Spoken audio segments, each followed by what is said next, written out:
3 cities where families will be completely devastated if Republicans are successful in shoving through this ridiculous, harmful reconciliation bill.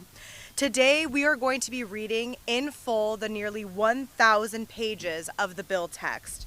This is legislation that cuts Medicaid, cuts SNAP, defunds Planned Parenthood, and increases the deficit. That's right, it's not even fiscally responsible, as our colleagues across the aisle claim to care so deeply about. New estimates from the Joint Economic Committee find that 365,000 Arizonans would lose their health insurance if Trump's bill passes. People will literally die if Republicans pass this bill. And the worst part of it is that they know exactly what they're doing. One of the most bipartisan Republican senators, Senator Thom Tillis, is literally announcing his retirement, so he is not beholden to his party to vote for this monstrosity. All we need is a few more Republicans like Mr. Tillis to stand up and say enough is enough. I want to thank everyone who is here today who will be joining us to read a part of this bill. As the youngest woman in Congress, I know that it's my generation that will suffer the most because of this legislation. It's why I've invited so many young people here today to stand in support and read from this bill.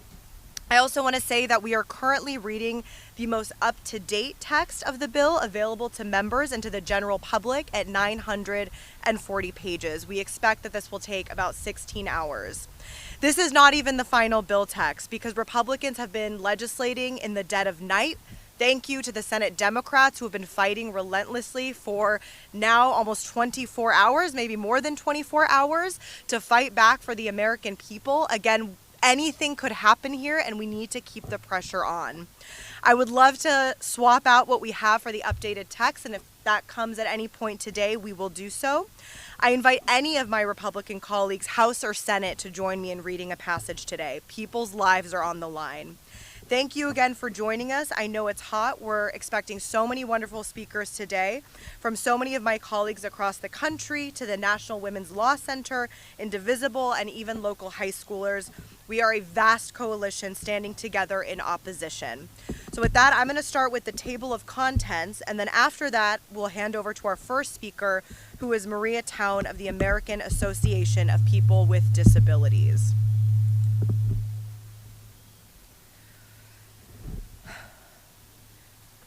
H.R. 1, to provide for reconciliation pursuant to Title II of H.Con. Resolution 14, Amendment 1, amendment in the nature of a substitute intended to be proposed by Mr. Graham to the committee amendment, viz. Strike all after the enacting clause and insert the following.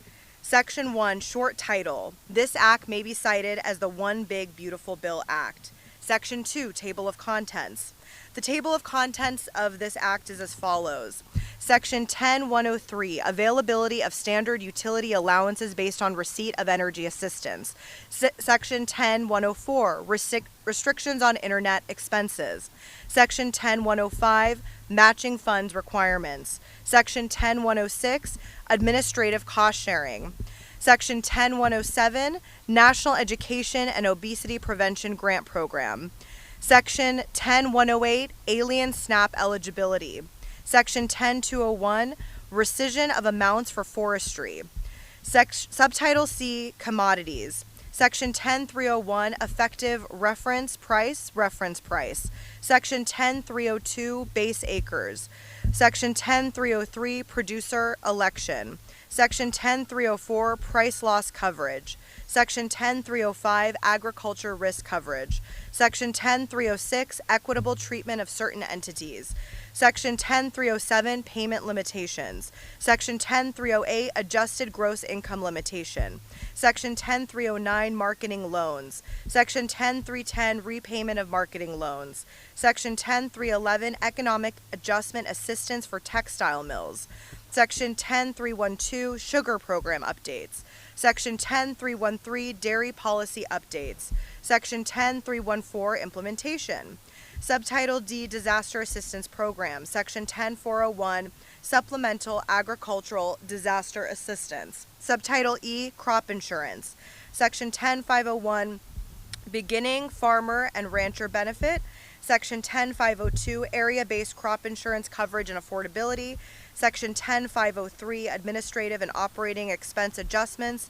Section 10504, Premium Support. Section 10505, Program Compliance and Integrity. Section 10506, Reviews Compliance and Integrity. Section 10507, Poultry Insurance Pilot Program. Subtitle F, Additional Investments in Rural America. Section 10601, Conservation. Section 10602, Supplemental Agricultural Trade Promotion Program. Section 10603, Nutrition. Section 10604, Research. Section 10605, Energy. Section 10606, Horticulture. Section 10607, Miscellaneous. Title II, Committee on Armed Services. Section 20001, Enhancement of Department of Defense Resources for Improving the Quality of Life for Military Personnel. Section 20002, Enhancement of Department of Defense Resources for Shipbuilding. Section 20003, Enhancement of Department of Defense Resources for Integrated Air and Missile Defense. Section 20004, Enhancement of Department of Defense Resources for Munitions and Defense Supply Chain Resiliency. Section 20005, Enhancement of Department of Defense Resources for Sealing Low-Cost Weapons into Production. Section 20006, Enhancement of Department of Defense Resources for Improving the Efficiency and Cybersecurity of the Department of Defense. Section 20007, Enhancement of Department of Defense Resources for Air Superiority.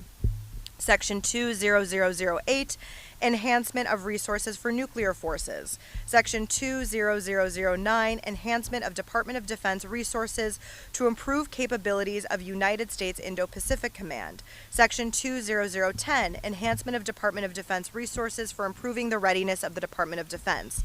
Section 20011, Improving Department of Defense Border Support and Counter-Drug Missions. Section 20012, Department of Defense Oversight. Section 20013, Military Construction Projects Authorized. Section 20014, Multi-Year Operational Plan.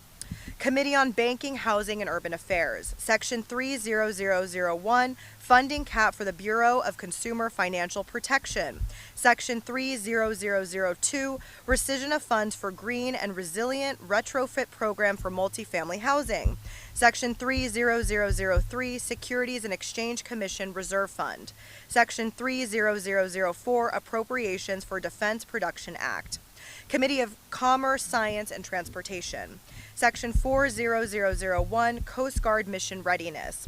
Section 40002, Spectrum Auctions. Section 40003, Air Traffic Control Improvements. Section 4004, Space Launch and Re-Entry Licensing and Permitting User Fees. Section 40005, Mars Missions, Artemis Missions, and Moon to Mars Program. Section 40006, Corporate Average Fuel Economy Civil Penalties. Section 40007, Payments for Lease of Metropolitan Washington Airports. Section 40008, Rescission of Certain Amounts for the National Oceanic and Atmospheric Administration. Section 40009, Reduction in Annual Transfers to Travel Promotion Fund. Section 40010, Treatment of Unobligated Funds for Alternative Fuel and Low-Emission Aviation Technology.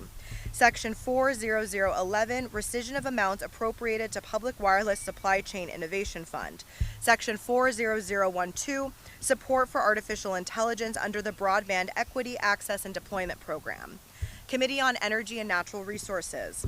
Section 50101, Onshore Oil and Gas Leasing. Section 50102, Offshore Oil and Gas Leasing. Section 50103, Royalties on Extracted Methane. Section 50104, Alaska Oil and Gas Leasing. Section 50105, National Petroleum Reserve Alaska. Subtitle B, Mining. Section 50201, Coal Leasing. Section 50202, Coal Royalty. Section 50203, Leases for Known Recoverable Coal Resources. Section 50204, Authorization to Mine Federal Coal. Subtitle C, Lands. Section 50301, Mandatory Disposal of Bureau of Land Management Land for Housing. Section 50303, Timber Sales and Long-Term Contracting for the Forest Service and the Bureau of Land Management. Section 50303, Renewable Energy Fees on Federal Land. Section 50304, renewable energy revenue sharing. Section 50305, rescission of National Park Service and Bureau of Land Management funds. Section 50306, celebrating America's 250th anniversary. Subtitle D, energy. Section 50401, Strategic Petroleum Reserve. Section 50402, repeals rescissions. Section 50403, Energy Dominance Financing. Section 50404, Transformational Artificial Intelligence Models. Subtitle E, water. Section 50501, Water Conveyance and Surface Water Storage Enhancement. Committee on Environment and Public Works. Section 60001, rescission of funding for clean, heavy-duty vehicles. Section 60002, repeal of Greenhouse Gas Reduction Fund. Section 60003, rescission of funding for diesel emissions reductions. Section 60004, rescission of funding to address air pollution. Section 60005, rescission of funding to address air pollution at schools. Section 60006, rescission of funding for the Low Emission Electricity Program. Section 60007, rescission of funding for Section 211 of the Clean Air Act. Section 60008, rescission of funding for implementation of the American Innovation and Manufacturing Act. Section 60009, rescission of funding for enforcement technology and public information. Section 60010, rescission of funding for greenhouse gas corporate reporting. Section 60011, rescission of funding for environmental product declaration assistance. Section 60012, rescission of funding for methane emissions and waste reduction incentive program for petroleum and natural gas systems. Section 60013, rescission of funding for greenhouse gas air pollution plans and implementation grants. Section 60014, rescission of funding for Environmental Protection Agency efficient, accurate, and timely reviews. Section 60015, rescission of funding for low embodied carbon labeling for construction materials. Section 60016, rescission of funding for environmental and climate justice block grants.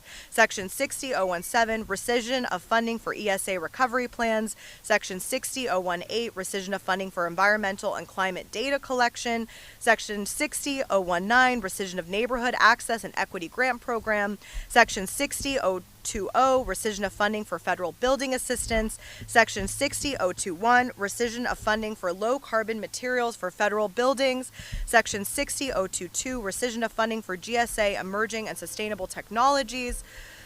Section 60023, rescission of Environmental Review Implementation Fund. Section 60024, rescission of low carbon transportation material grants. Section 60025, John F. Kennedy Center for the Performing Arts. Section 60026, project sponsor opt-in fees for environmental review.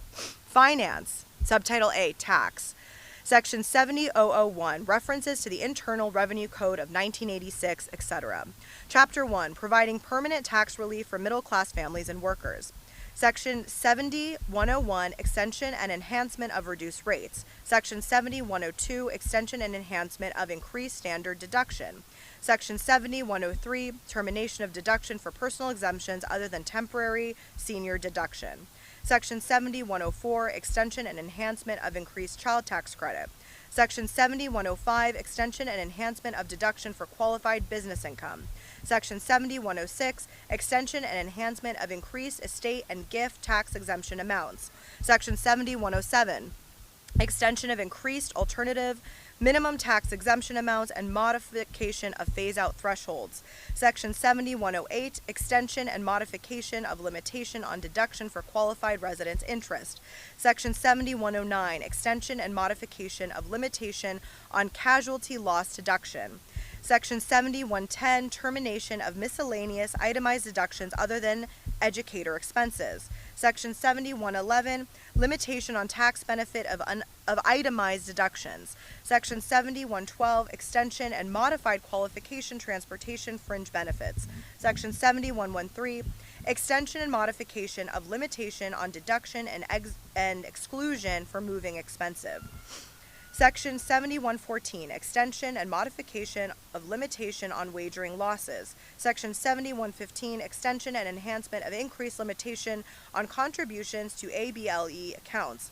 Section 7116, extension and enhancement of savers credit allowed for able contributions. Section 7117, extension of rollovers from qualified tuition programs to able accounts permitted. Section 7118, extension of treatment of certain individuals performing services in the Sinai Peninsula and enhancement to include additional areas.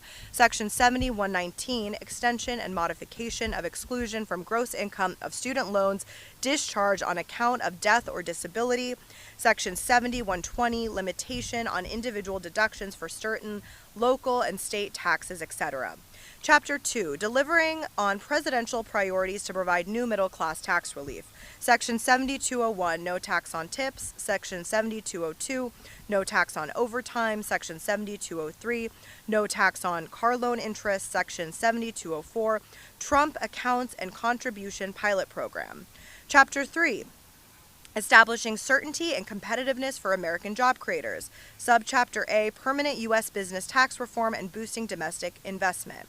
Section 7301, full expensing for certain business property. Section 7302, full expensing of domestic research and experimental expenditures. Section 7303, modification of limitation on business interest. Section 7304, extension and enhancement of paid family and medical leave credit. Section 7305, exceptions from limitations on deduction for business meals. Section 7306, increased dollar limitations for expensing of certain depreciable business assets. Section 7307, special depreciation allowance for qualified production property. Section 7308, enhancement of advanced manufacturing investment credit. Section 7309, spaceports are treated like airports under exempt facility bond rules. Subchapter B, permanent America First international tax reforms. Part 1, foreign tax credit. Section 7311, modifications related to foreign tax credit limitation. Section 7312, modifications to determination of deemed paid credit for taxes properly attributed to tested income. Section 7313, sourcing certain income from the sale of inventory produced in the United States. Part 2, foreign-derived deduction eligible income and net CFC tested income. Section 7321, modification of deduction for foreign-derived deduction eligible income and net CFC tested income. Section 7322, determination of deduction eligible income. Section 7323, rules related to deemed intangible income. Part 3, base erosion minimum tax. Section 7331, extension and modification of base erosion minimum tax amount. Business interest limitation. Section 341, coordination of business interest limitation with interest capitalization provisions. Section 7342, definition of adjusted taxable income for business interest limitation. Other international tax reforms. Section 7351, permanent extension of look-through for related controlled foreign corporations. Section 7352, repeal of election for 1 month deferral and determination of taxable year of specified foreign corporations. Section 7353, restoration of limitation on downward attribution of stock ownership and applying constructive ownership rules. Section 70354, modifications to pro rata share rule. Chapter 4, investing in American families, communities, and small businesses. Subchapter A, permanent investments in families and children. Section 7401, enhancement of employer-provided child care credit. Section 7402, enhancement of adoption credit. Section 7403, recognizing Indian tribal governments for purposes of determining whether a child has special needs for purposes of the adoption credit. Section 404, enhancement of the Dependent Care Assistance Program. Section 7405, enhancement of Child Independent Care Tax Credit. Subchapter B, permanent investments in students and reforms to tax-exempt institutions. Section 7411, tax credit for contributions of individuals to scholarship-granting organizations. Section 7412, exclusion for employer payment of student loans. Section 7413, additional expenses treated as qualified higher education expenses for purposes of 529 accounts. Section 7414, certain post-secondary credentialing expenses treated as qualified higher education expenses for purposes of 529 accounts. Section 7415, modification of excise tax on investment income of certain private colleges and universities. Section 7416, expanding application of tax on excess compensation within tax-exempt organizations. Subchapter C, permanent investments in community development. Section 7421, permanent renewal and enhancement of opportunity zones. Section 7422, permanent enhancement of low-income housing tax credit. Section 7423, permanent extension of new markets tax credit. Section 7424, permanent and expanded reinstatement of partial deduction for charitable contributions of individuals who do not elect to itemize. Section 7425, 0.5% floor on deduction of contributions made by individuals. Section 7426, 1% floor on deduction of charitable contributions made by corporations. And Section 7427, permanent increase in limitation on cover over tax on distilled spirits.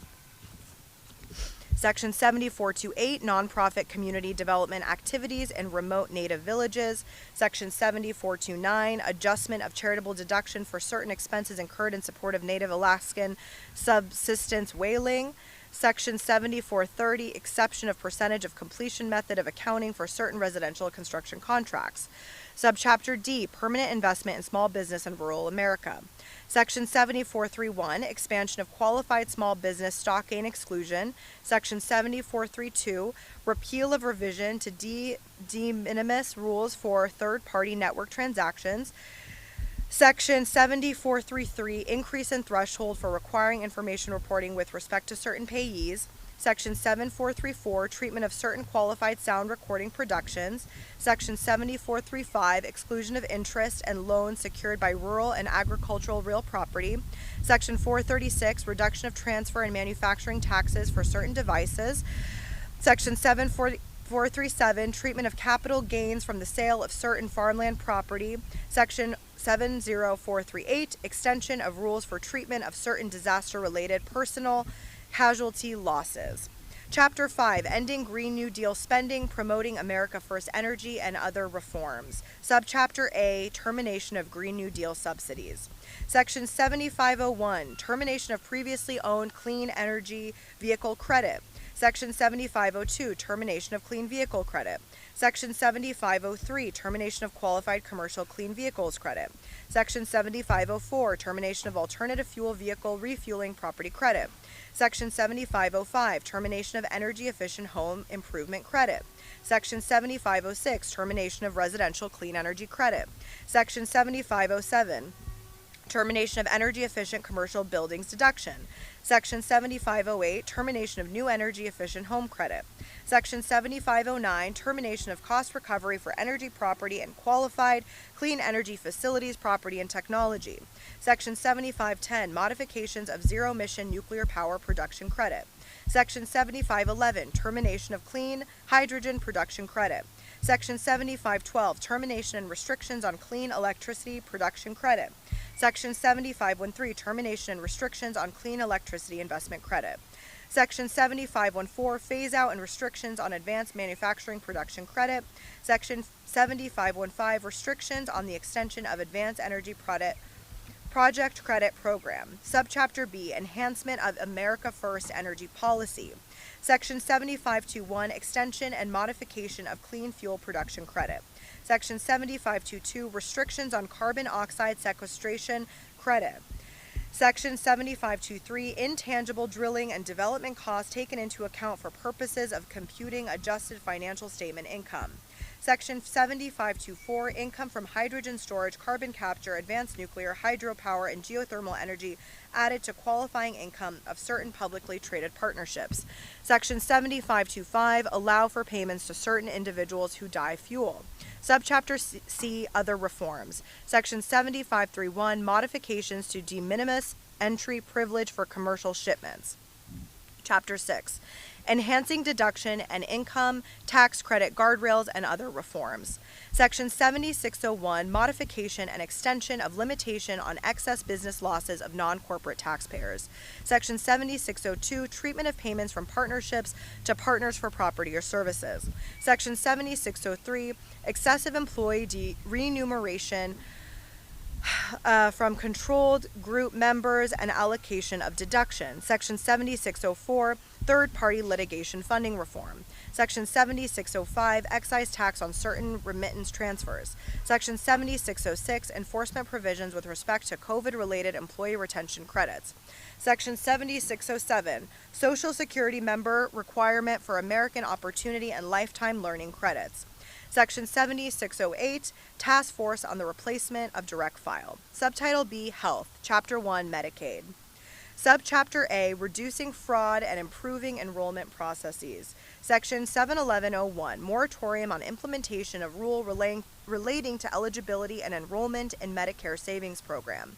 Section 711102, Moratorium on Implementation of Rules relating to Eligibility and Enrollment for Medicaid, CHIP, and the Basic Health Program. Section 71103, Reducing Duplicate Enrollment under the Medicaid and CHIP programs. Section 71104, ensuring deceased individuals do not remain enrolled. Section 71105, ensuring deceased providers do not remain enrolled. Section 71106, payment reduction related to certain erroneous excess payments under Medicaid. Section 71107, eligibility redeterminations. Section 71108, revising home equity limit for determining eligibility for long-term care services under the Medicaid program. Section 71109, alien Medicaid eligibility. Section 71110, expansion of FMAP for certain states providing payments for health care furnished to certain individuals. Section 71111, expansion FMAP for emergency Medicaid. Subchapter B, Preventing Wasteful Spending. Section 71112, Moratorium on Implementation of Rule relating to staffing standards for long-term care facilities under the Medicare and Medicaid programs. Section 71113, Reducing State Medicaid Costs. Section 71114, Prohibiting federal Medicaid and CHIP funding for certain items and services. Section 71115, Federal payments to prohibited entities. Subchapter C, Stopping Abusive Financial Practices.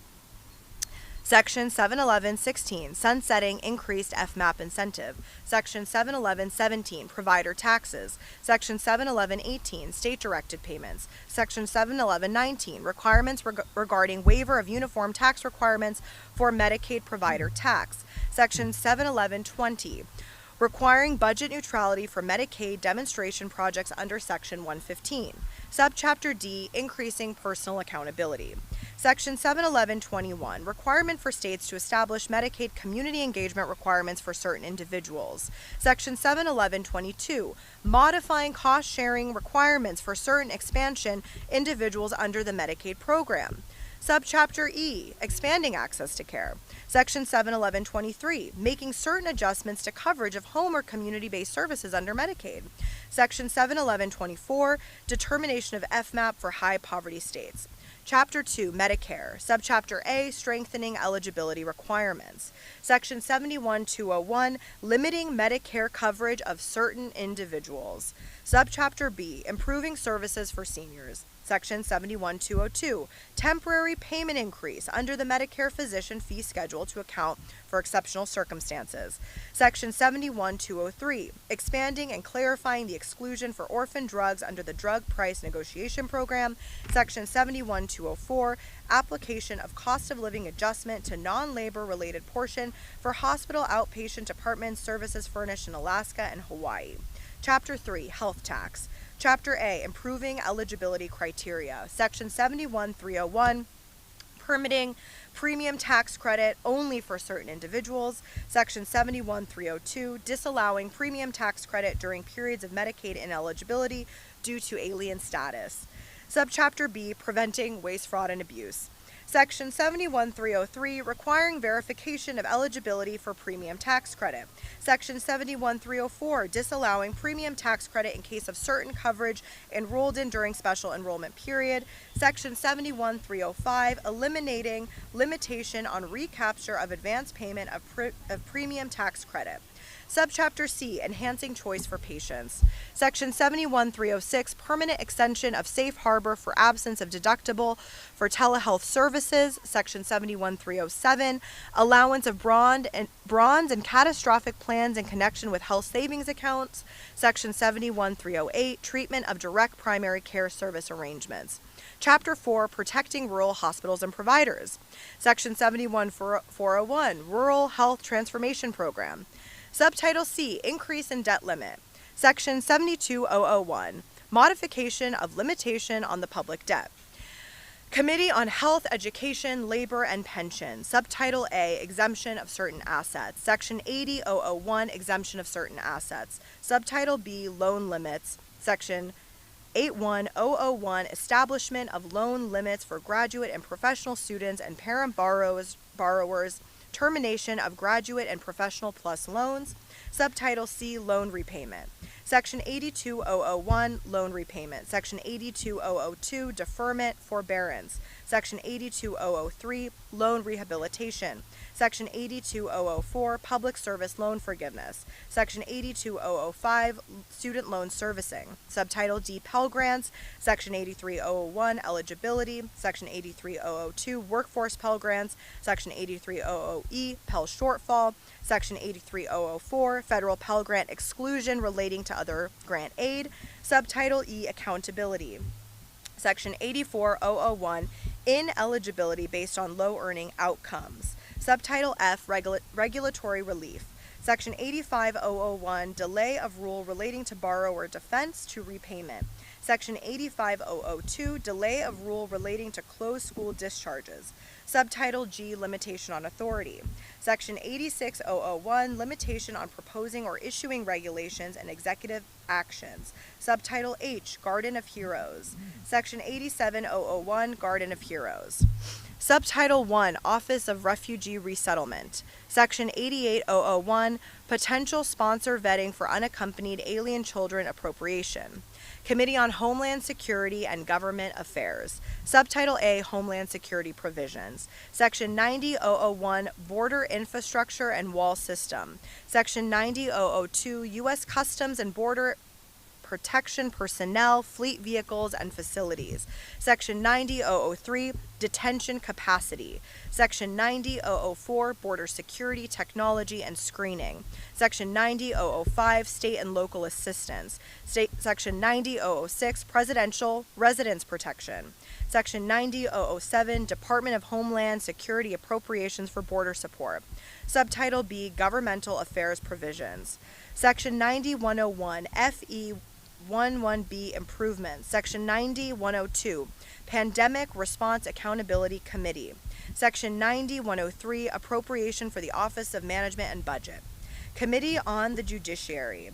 Subtitle A, Immigration and Law Enforcement Matters. Part 1, Immigration Fees. Section 10001, Applicability of the Immigration Laws. Section 10002, Asylum Fees. Section 10003, Employment Authorization Document Fees. Section 10004, Immigration Parole Fee. Section 10005, Special Immigrant Juvenile Fee. Section 10006, Temporary Protected Status Fee.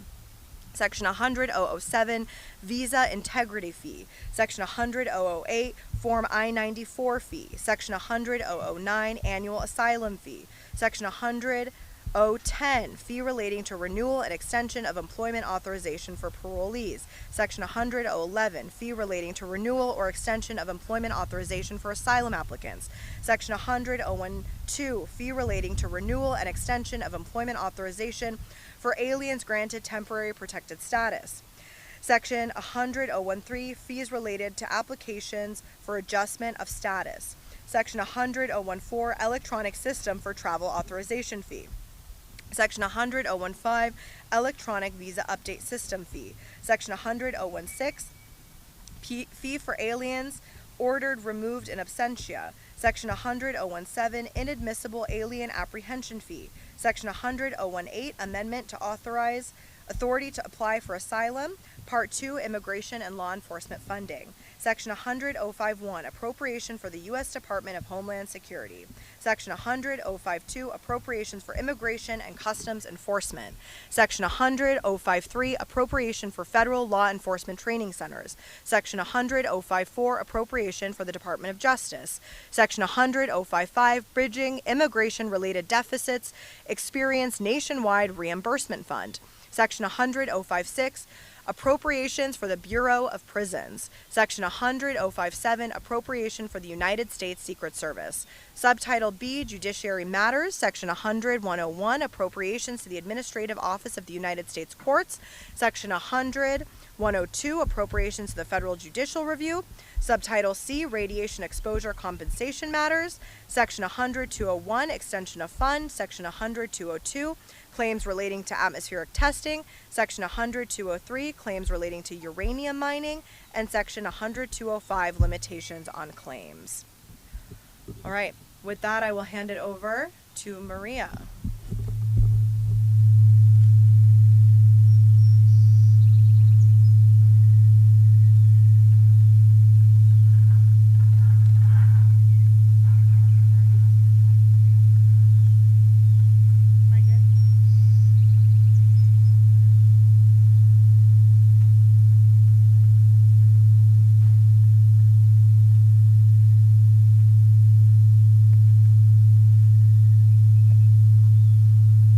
Congresswoman. My name is Maria Town, and I'm the President and CEO of the American Association of People with Disabilities.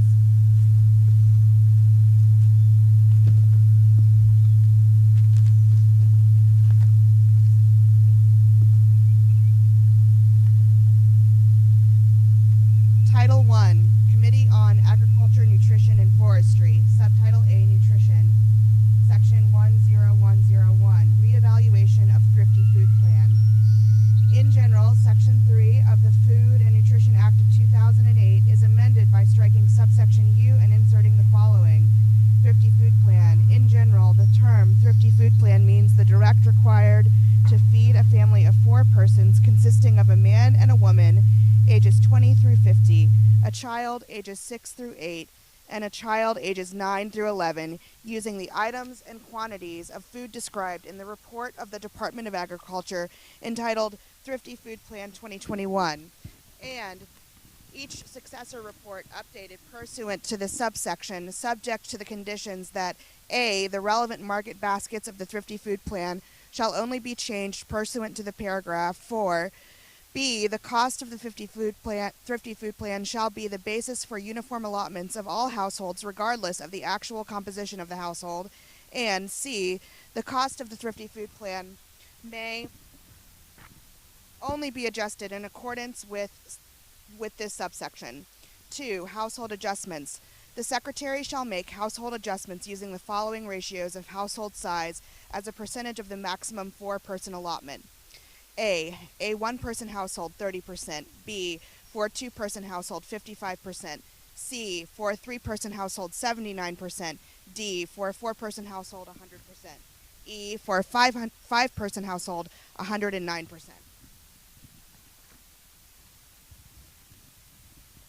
For a 6-person household 143%, G, for a 7-person household 158%, H, for an 8-person household 180%, I, for a household of 9 persons or more, an additional 22% per person, which additional percentage shall not total more than 200%. 3. Allowable cost adjustments. The Secretary shall, A, make cost adjustments in the Thrifty Food Plan for Hawaii and the urban and rural parts of Alaska to reflect the cost of food in Hawaii and urban and rural Alaska. B, make cost adjustments in the separate Thrifty Food Plans for Guam and the Virgin Islands of the United States to reflect the cost of food in those states, but not to exceed the cost of food in the 50 states and the District of Columbia. And C, on October 1st, 2025, and on each October 1st thereafter, adjust the cost of the Thrifty Food Plan to reflect changes in the consumer price index for all urban consumers, published by the Bureau of Labor Statistics of the Department of Labor for the most recent 12-month period ending in June. 4. Reevaluation of market baskets. A. Reevaluation. Not earlier than October 1st, 2027, the Secretary may reevaluate the market baskets of the Thrifty Food Plan based on the current food prices, food composition data, consumption patterns, and dietary guidance. B. Cost neutrality. The Secretary shall not increase the cost of the Thrifty Food Plan based on a reevaluation under this paragraph. Conforming amendments. Section 16C1A III of the Food Nutrition Act of 2008 is amended by striking Section 3U4 and inserting Section 3U3. Section 19A to, I don't know what letter that is, II of the Food Nutrition Act of 2008 is amended by striking Section 3U4 and inserting Section 3U3. Section 27A2 of the Food and Nutrition Act of 2008 is amended by striking Section 3U4, each place it appears, and inserting Section 3U3. Section 10102, modifications to SNAP work requirements for able-bodied adults. Exceptions. Section 60 of the Food Nutrition Act of 2008 is amended by striking paragraph 3 and inserting the following. Exceptions. Paragraph 2 shall not apply to an individual if the individual is under 18, over 65 years of age, B, medically certified as physically or mentally unfit for employment, C, a parent or other member of a household with responsibility for a dependent child under 14 years of age, D, otherwise exempt under subsection D2, E, a pregnant woman, F, an Indian or an urban Indian, as such terms are defined in paragraphs 13 and 28 of Section 4 of the Indian Healthcare Improvement Act, or G, a Californian Indian described in Section 809A in the Indian Healthcare Improvement Act. B, standardizing enforcement. Section 604 of the Food Nutrition Act of 2008 is amended, 1, in subparagraph A by striking clause 2 and inserting the following. II is in non-contiguous state and has an unemployment rate that is at or above 1.5 times the national unemployment rate, 8%, and 2, by adding at the end the following. C, definition of non-contiguous state. I, in general, in this paragraph, the term non-contiguous state means a state that is not one of the 48 contiguous states or the District of Columbia. II. Exclusions. The term non-contiguous state does not include Guam or the U.S. Virgin Islands. C. Waiver for non-contiguous states. Section 60 of the Food and Nutrition Act of 2008 is amended, 1, by rescinding paragraph 7 as a paragraph 8, and 2, by inserting after paragraph 6 the following. 7. Exemptions for non-contiguous states. A, definition of non-contiguous state. I, in general, in this paragraph, the term non-contiguous state means a state that is not one of the 48 contiguous states or the District of Columbia. II, exclusions. In this paragraph, the term non-contiguous state does not include Guam or the Virgin Islands of the United States. Exemption. Subject to the subparagraph D, the Secretary may exempt individuals in a non-contiguous state from compliance with the requirements of paragraph 2 if the state agency submits to the Secretary a request for that exemption.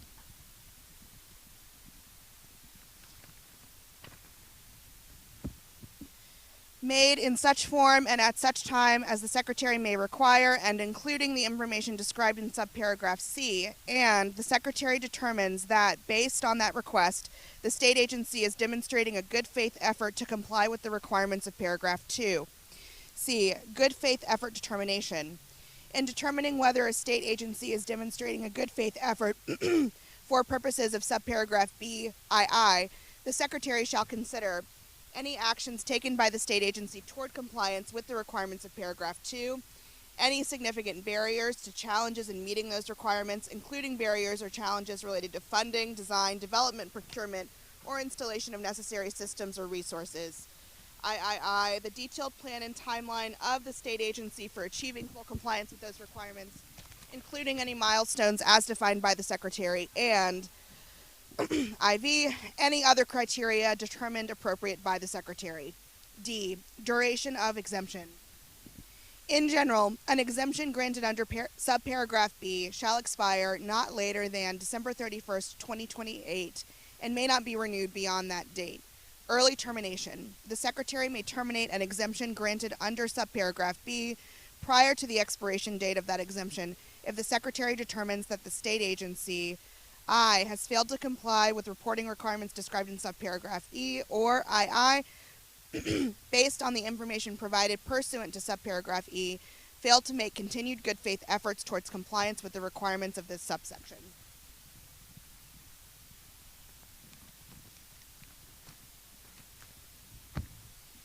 E. Reporting requirements. A state agency granted an exemption under subparagraph B shall submit to the Secretary quarterly progress reports on the status of the state agency in achieving milestones towards full compliance described in subparagraph C, III, and information on specific risks, newly identified barriers or challenges to full compliance, including the plan of the state agency to mitigate those risks, barriers, or challenges. Section 10103.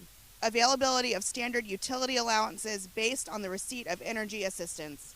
A. Standard utility allowance. Section 5E6IVI of the Food Nutrition Act of 2008 is amended by inserting with an elderly or disabled member after households. B. Third-party energy assistance payments. Section 5K4 of the Food Nutrition Act of 2008 is amended 1. In subparagraph A by inserting, quote, without an elderly or disabled member before shall be, and in subparagraph 2B by inserting, quote, with an elderly or disabled member before under a state law. Section 10104, restrictions on internet expenses. Section 5E6 of the Food and Nutrition Act of 2008 is amended by adding at the end the following.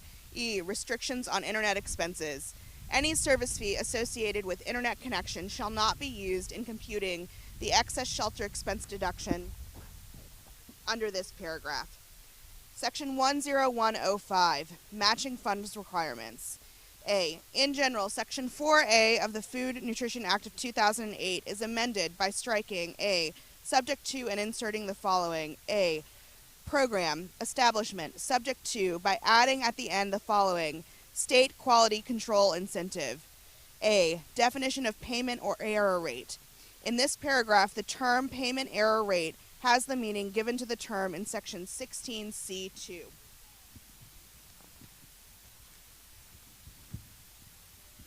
B. State cost share. In general, beginning in the fiscal year 2028, if the payment error rate of a state is determined under Clause II is I. Less than 6%, the federal share of the cost of the allotment described in paragraph 1 for that state in a fiscal year shall be 100%, and the state shall be 0%. II. Equal to or greater than 6% but less than 8%, the federal share of that cost allotment described in paragraph 1 for that state in a fiscal year shall be 95%, and the state share shall be 5%. III. Equal to or greater than 8% but less than 10%, the federal share of the cost of the allotment described in paragraph 1 for that state in a fiscal year shall be 90%, and the state share shall be 10%. And IV. Equal to or greater than 10%, the federal share of the cost allotment described in paragraph 1 for that state in a fiscal year shall be 85%, and the state share shall be 15%. II. Elections. Fiscal year 2028. For fiscal year 2028, to calculate the applicable state share under Clause I, a state may elect to use the payment error rate of the state from fiscal year 2025 or 2026. II. Fiscal year 2029 and thereafter. For fiscal year 2029 and each fiscal year thereafter, to calculate the applicable state share under Clause I, the Secretary shall use the payment error rate of the state for the third fiscal year preceding the fiscal year for which the state share is being calculated. 3. Maximum federal payment. The Secretary may not pay towards the cost of an allotment described in paragraph 1 an amount that is greater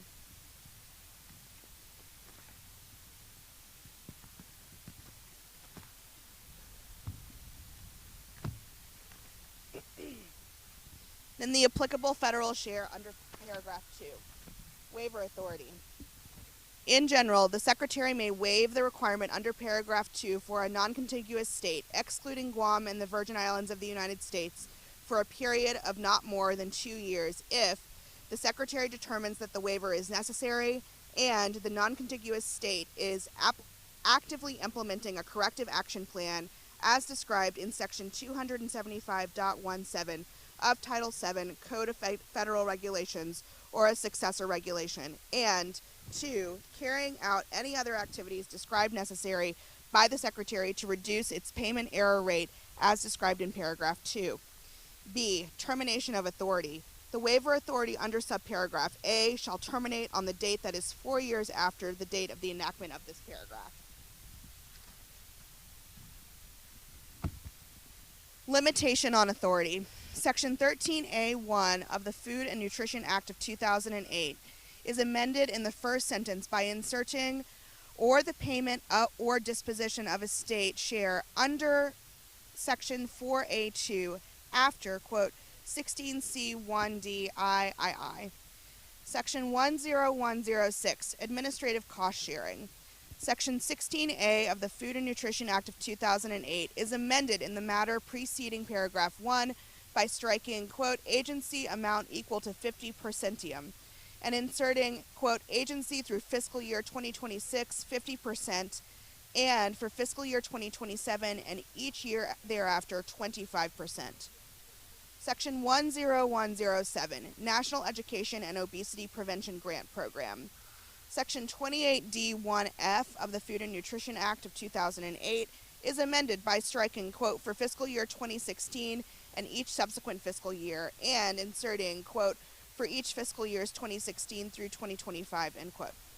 Section 10108, Alien SNAP Eligibility. Section 6F of the Food and Nutrition Act of 2008 is amended to read as follows. No individual who is a member of a household otherwise eligible to participate in the Supplemental Nutrition Assistance Program under this section shall be eligible to participate in the Supplemental Nutrition Assistance Program as a member of that or any other household unless he or she is 1, a resident of the United States, and 2, either a citizen or national of the United States, B, an alien lawfully admitted for permanent residence as an immigrant as defined by sections 101A15 and 101A20 of the Immigration and Nationality Act, excluding, among others, alien visitors, tourists, diplomats, and students who enter the United States temporarily with no intention of abandoning their residence in a foreign country. C, an alien who has been granted the status of Cuban or Haitian entrant as defined in Section 501E of the Refugee Assistance Act of 1980, or an individual who lawfully resides in the United States in accordance with a compact of free association referred to in 402B2G of the Personal Responsibility and Work Opportunity Reconciliation Act of 1996. The income, less at state option at a pro rata share, and financial resources of the individual rendered ineligible to participate in the Supplemental Nutrition Assistance Program under this subsection shall be considered in determining the eligibility and the value of the allotment of the household of which such an individual is a member. Subtitle B, Forestry. Section 10201, Rescission of Amounts for Forestry. The unobligated balances of amounts appropriated by the following provisions of Public Law 117 to 169 are rescinded. Paragraphs 3 and 4 of Section 23001A, paragraphs 1 through 4 of Section 23002A, Section 23003A2, Section 23005. Subtitle Commodities. Section 10301. Effective reference for price, reference price. Effective reference price. Section 11118BII of the Agricultural Act of 2014 is amended by striking 85 and inserting beginning with the crop year 2025, 88.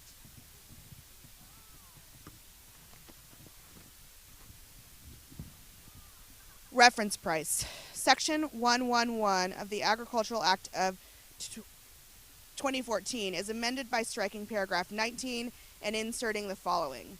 19. Reference price.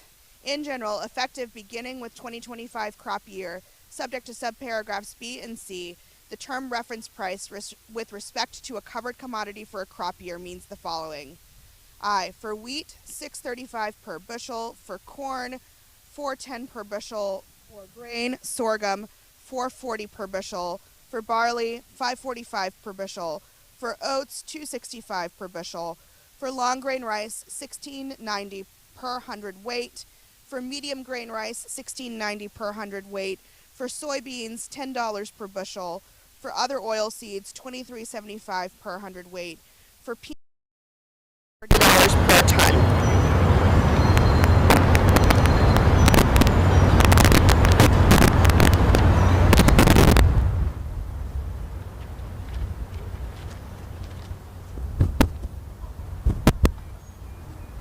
Dry peas, $13.10 per hundredweight; for lentils, $23.75 per hundredweight; for small chickpeas, $22.65 per hundredweight; for large chickpeas, $25.65 per hundredweight; for seed cotton, 42 cents per pound.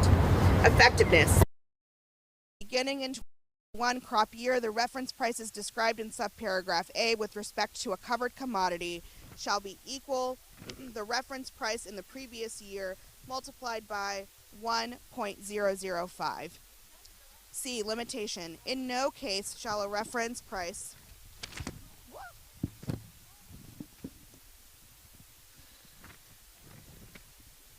I wish other people were working as hard to read this as I am.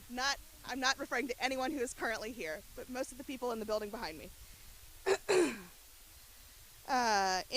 Limitation. In no case shall a reference price for a covered commodity exceed 113% of the reference price for such a covered commodity listed in subparagraph A.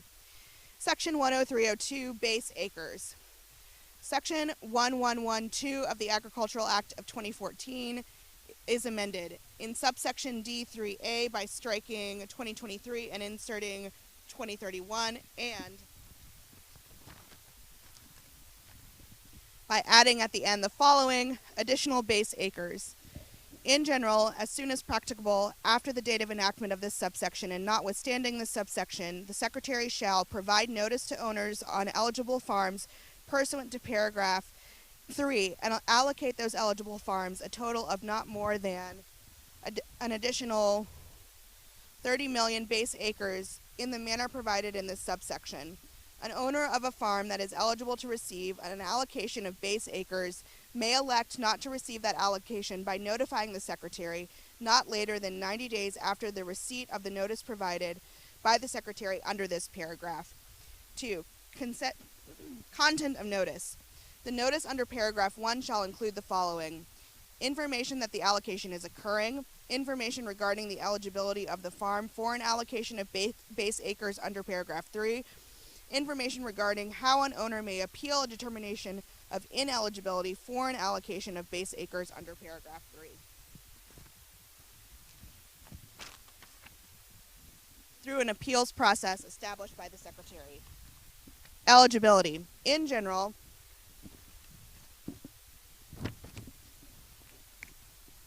subject to subparagraph D, effective beginning with the 2026 crop year, a farm is eligible to receive an allocation of base acres if, with respect to the farm, the amount described in subparagraph B exceeds the amount described in subparagraph C. 5-year average sum. The amount described in this subparagraph with respect to a farm is the sum of the 5-year average of the acreage planted on the farm to all covered commodities for harvest, grazing, haying, silage, or other similar purposes for the 2019 through 2023 crop years, and any acreage on the farm that the producers were prevented from planting during the 2019 through 2023 crop years to covered commodities because of drought, flood, or other natural disaster, or other condition beyond the control of the producers as determined by the Secretary, plus the lesser of 15% of the total acres on the farm and the 5-year average of the acreage planted on the farm to eligible non-covered commodities for harvest, grazing, hay, silage, or similar purposes for the 2019 through 2023 crop years, and any acreage on the farm that the producers were prevented from planting during the 2019 through 2023 crop years to eligible non-covered commodities because of drought, flood, or other natural disaster or other condition beyond the control of the producers as determined by the Secretary. C. total number of base acres for covered commodities. The amount described in this subparagraph with respect to a farm is the total number of base acres for covered commodities on the farm, excluding unassigned crop base, as in effect on September 30th, 2024. D. Effect of no recent plantings of covered commodities. In the case of the farm for which the amount determined under Clause I, subparagraph B is equal to 0, that farm shall be ineligible to receive an allocation of base acres under this subsection. E. Acreage planted on the farm to eligible non-covered commodities defined. In this paragraph, the term acreage planted on the farm to eligible non-covered commodities means acreage planted on a farm to commodities other than covered commodities, trees, bushes, vines, grass, or pasture, including cropland that was idle or fallow, as determined by the Secretary. 4. Number of base acres. Subject to paragraphs 3 and 8, the number of base acres allocated to an eligible farm shall A. Be equal to the difference obtained by subtracting the amount determined under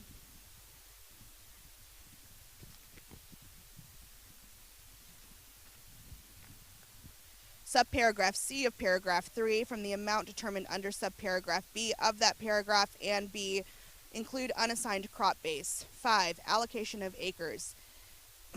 A. Allocation. The Secretary shall allocate the number of base acres under paragraph 4 among those covered commodities planted on the farm at any time during 2019 through 2023 crop years. Allocation formula.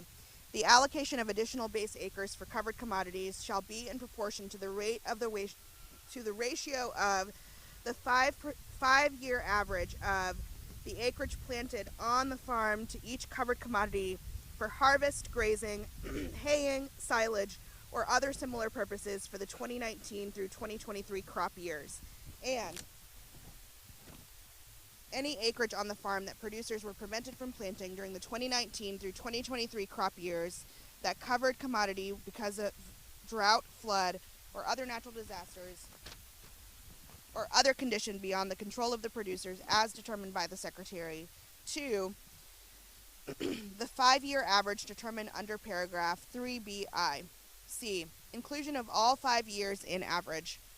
For the purpose of determining a 5-year acreage average under subparagraph B for a farm, the Secretary shall not exclude any crop year in which a covered commodity was not planted. D. Treatment of multiple planting or prevented planting. For the purpose of determining under subparagraph B the acreage on a farm that producers planted or were prevented from planting during the 2019 through 2023 crop years to covered commodities if the acreage that was planted or prevented from being planted was devoted to another covered commodity in the same crop year, other than a covered commodity produced under an established practice of double cropping. The owner may elect the covered commodity to be used for that crop in determining the 5-year average, but may not include both the initial covered commodity and the subsequent covered commodity. All right. Now I'm going to pass the mic to Amy Matsui from the National Women's Law Center. Action.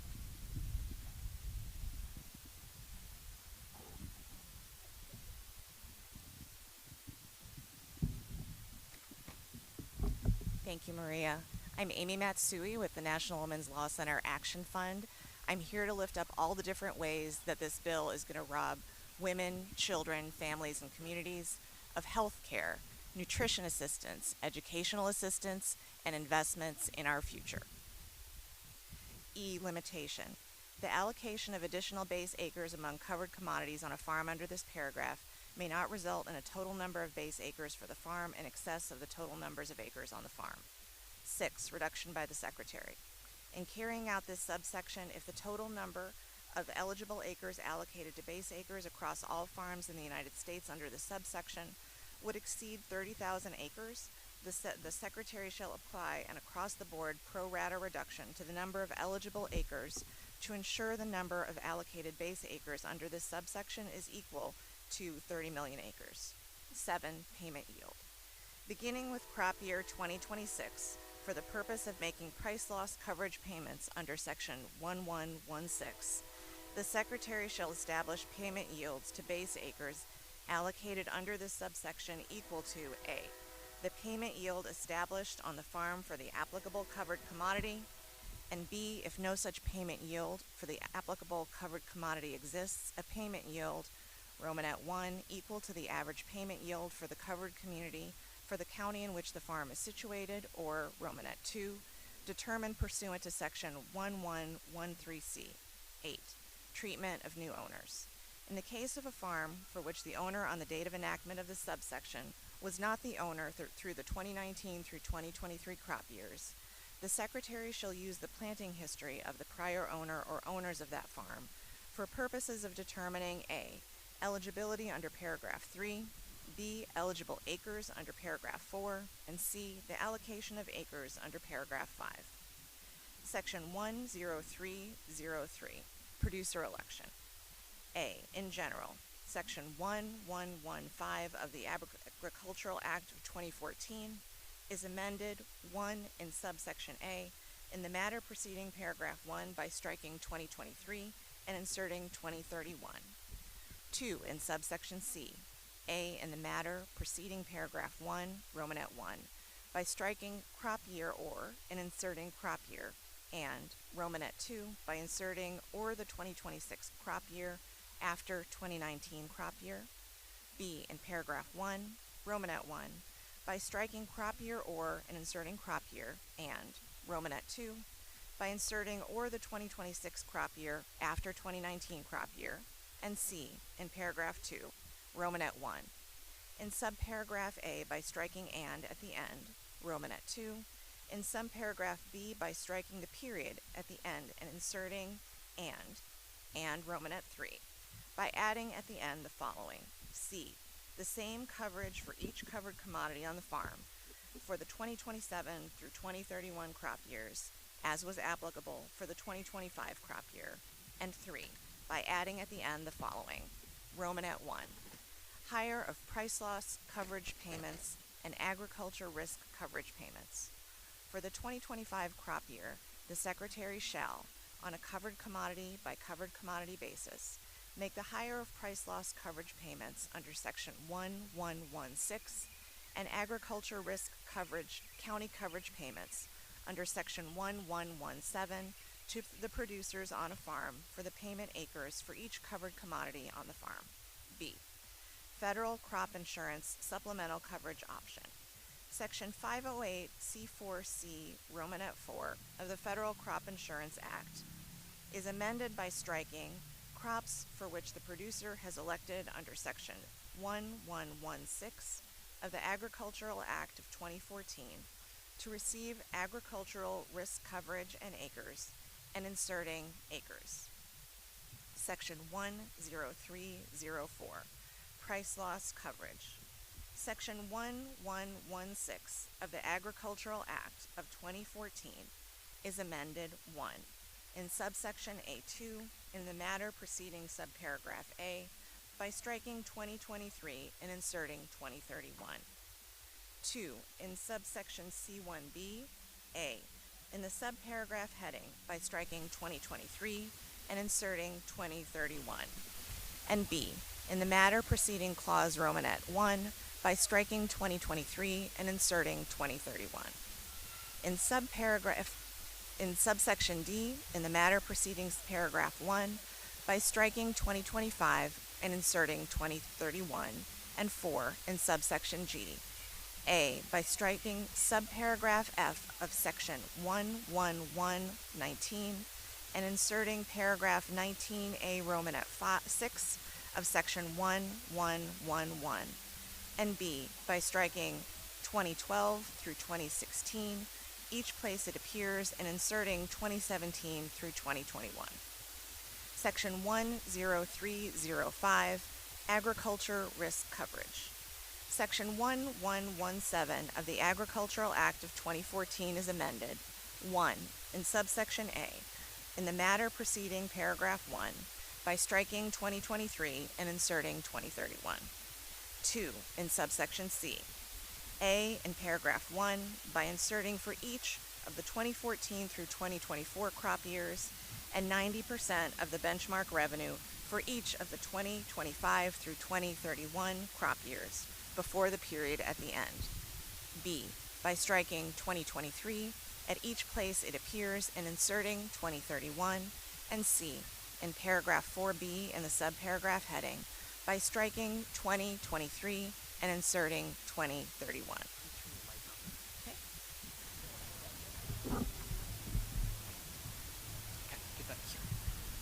3, in subsection D1, by striking subparagraph B and inserting the following. B, Romanet 1. For each of the 2014 through 2024 crop years, 10% of the benchmark revenue for the crop year applicable under subsection C, and Romanet 2. For each of the 2025 through 2031 crop years, 12% of the benchmark revenue for the crop year applicable under subsection C, and 4. In subsections E, G5, and I5, by striking 2023 each place it appears and inserting 2031. Section 10306, Equitable Treatment of Certain Entities. A, in general. Section 1001 of the Food Security Act of 1985 is amended. 1 in subsection A. A, by redesignating paragraph 5 as paragraph 6, and B, by inserting after paragraph 4 the following. 3. Qualified pass-through entity. The term qualified pass-through entity means A, a partnership within the meaning of subchapter K of Chapter 1 of the Internal Revenue Code of 1986. 2. An S corporation as defined in Section 1361 of that code. C. A limited liability company that does not affirmatively elect to be treated as a corporation. And D. A joint venture or general partnership. 2. In subsections B and C, by striking except a joint venture or general partnership, each place it appears and inserting except a qualified pass-through entity. And 3. In subsection D, by striking subtitle B of Title I of the Agricultural Act of 2014, or B, attribution of payments. Section 1001 E3B Romanet 2 of the Food Security Act of 1985 is amended. 1. In the clause heading, by striking joint ventures and general partnerships and inserting qualified pass-through entities. 2. By striking a joint venture or a general partnership and inserting a qualified pass-through entity. 3. By striking joint ventures and general partnerships and inserting qualified pass-through entities. And 4. By striking the joint venture or general partnership and inserting the qualified pass-through entity. C. Persons actively engaged in farming. Section 1001A B2 of the Food Security Act of 1985 is amended. 1. Subparagraphs A and B, by striking a general partnership, a participant in a joint venture each place it appears, and inserting a qualified pass-through entity. And 2. In subparagraph C, by striking a general partnership, joint venture, or similar entity, and inserting a qualified pass-through entity or a similar entity. D. Joint and several liability. Section 1001BD of the Food Security Act of 1985 is amended by striking partnerships and joint ventures and inserting qualified pass-through entities. C. Exclusion from AGI calculation. Section 1001D, subsection D, of the Food Security Act of 1985 is amended by striking general partnership or joint venture each place it appears. Section 10307, payment limitations. Section 1001 of the Food Security Act of 1985 is amended 1 in subsection B by striking the and inserting subject to subsection Romanet 1, the, and B by striking $125,000 and inserting $155,000. 2 in subsection C, A by striking the and inserting subject to subsection Romanet 1, the, and B by striking $125,000 and inserting $155,000. and 3, by adding at the end the following. Romanet 1, adjustment. For the 2025 crop year and each crop year thereafter, the Secretary shall annually adjust the amounts described in subsections B and C for inflation based on the Consumer Price Index for all urban consumers published by the Bureau of Labor Statistics of the Department of Labor. Section 10308, adjusted gross income limitation. Section 100D, subsection B, of the Food Security Act of 1985 is amended. 1. In paragraph 1 by striking paragraph 3 and inserting paragraphs 3 and 4. And 2. By adding at the end the following. 4. Exception for certain operations. A. Definitions. In this paragraph, Romanet 1, accepted payment or benefit. The term accepted payment or benefit means 1. A payment or benefit under Subtitle E of Title I of the Agricultural Act of 2014. 2. A payment or benefit under Section 196 of the Federal Agricultural Improvement and Reform Act of 1996. And 3. A payment or benefit described in paragraph 2C received on or after October 1, 2024. Romanet 2. Farming, ranching, or silviculture activities. The term farming, ranching, or silviculture activities includes agritourism, direct-to-consumer marketing of agricultural products, the sale of agricultural equipment owned by the person or legal entity, and other agriculture-related activities as determined by the Secretary. B. Exception. In the case of an accepted payment or benefit, the limitation established by paragraph 1 shall not apply to a person or legal entity during a crop, fiscal, or program year, as appropriate, if greater than or equal to 75% of the average gross income of the person or legal entity derives from farming, ranching, or silviculture activities. Section 10309, Marketing Loans. A. Availability of non-recourse marketing assistance loans for loan commodities. Section 1201B1 of the Agricultural Act of 2014 is amended by striking 2023 and inserting 2031. B. Loan rates for non-recourse marketing assistance loans. Section 1202 of the Agricultural Act of 2014 is amended.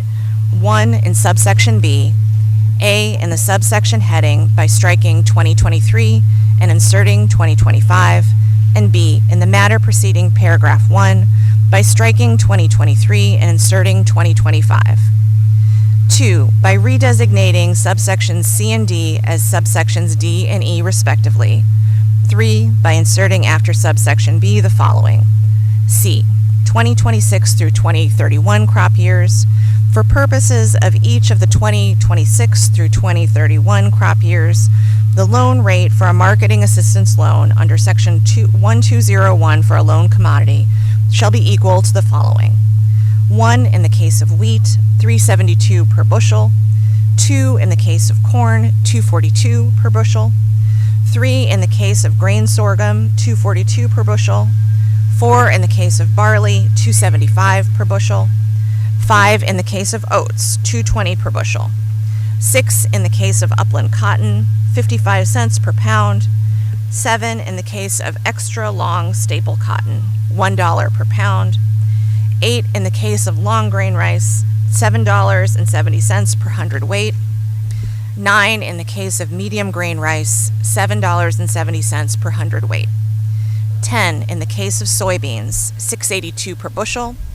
11 in the case of other oil seeds, $11.10 per hundredweight for each of the following kinds of oil seeds: A. Sunflower seed, B. Rapeseed, C. Canola, D. Safflower, E. Flaxseed, F. Mustard seed, G. Cramb, H. Sesame seed, I. Other oil seeds designated by the Secretary. In the case of dry peas, $6.87 per hundredweight. 13 in the case of lentils, $14.30 per hundredweight.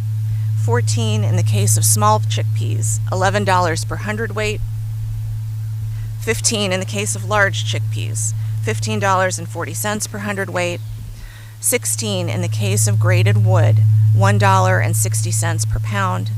17 in the case of non-graded wood, 55 cents per pound. 18 in the case of mohair, $5 per pound. 19 in the case of honey, $1.50 per pound.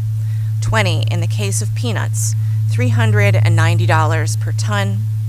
4. In subsection D as so redesignated, by striking A11 and B11 and inserting A11, B11, and C11.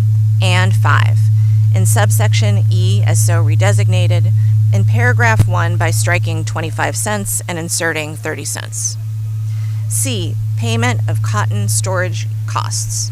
Section 1204G of the Agricultural Act of 2014 is amended. 1. By striking effective and inserting the following. 1. Crop years 2014 through 2025, effective. 2. In paragraph 1 as so designated, by striking 2023 and inserting 2025. And 3. By adding at the end the following. 2. Payment of cotton storage costs, effective for each of the 2026 through 2031 crop years. The Secretary shall make cotton storage payments for upland cotton and extra long staple cotton available in the same manner as the Secretary provided storage payments for the 2006 crop of upland cotton, except that the payment rate shall be equal to the lesser of A. The submitted storage charge for the current marketing year, and B. In the case of storage in Romanet 1, California or Arizona, a payment rate of $4.90, and Romanet 2, any other state, a payment rate of $3. D. Loan deficiency payments.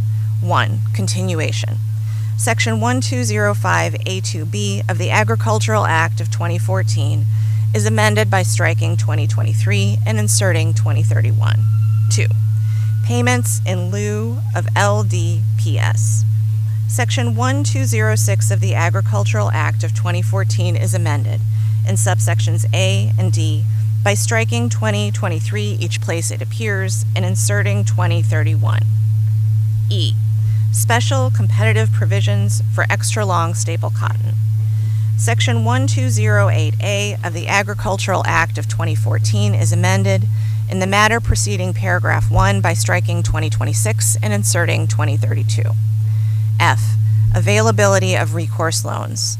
Section 1209 of the Agricultural Act of 2014 is amended in subsections A2, B, and C by striking 2023 each place it appears and inserting 2031. Section 10310, repayment of marketing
to provide for reconciliation pursuant to Title II of HCon Res 14, 119th Congress, and ending on July 31st, 2032, if the Secretary determines adjustment is necessary.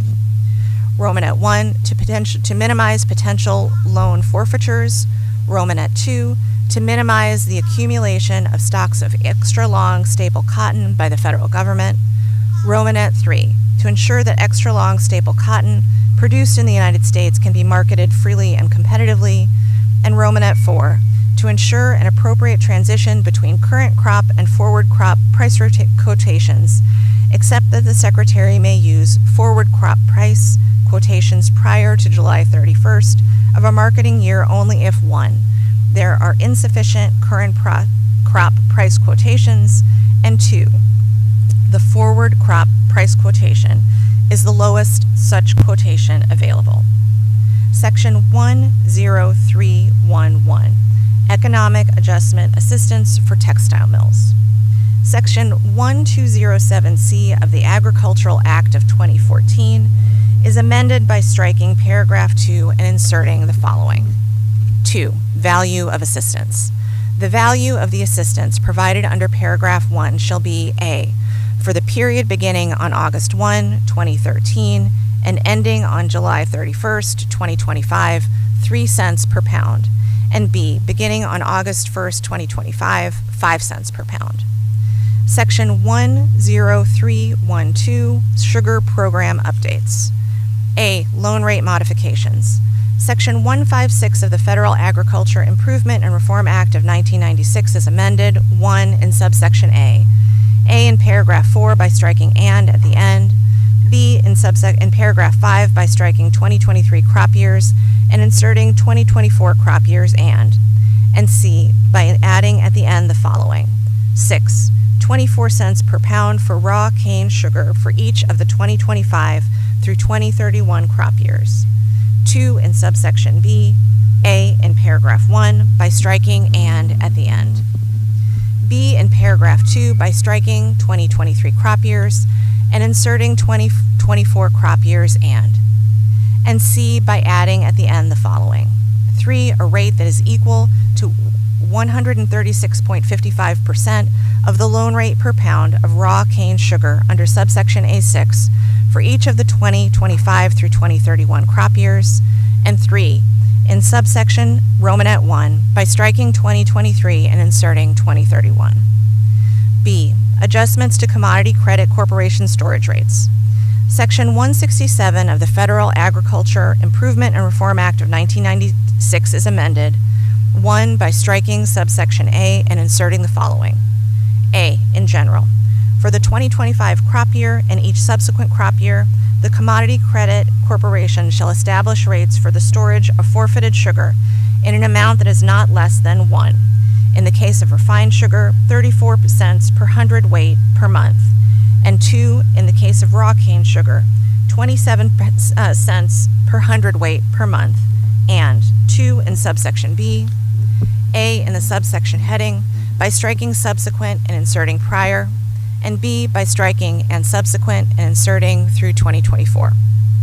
C, modernizing beet sugar allotments. 1, sugar estimates.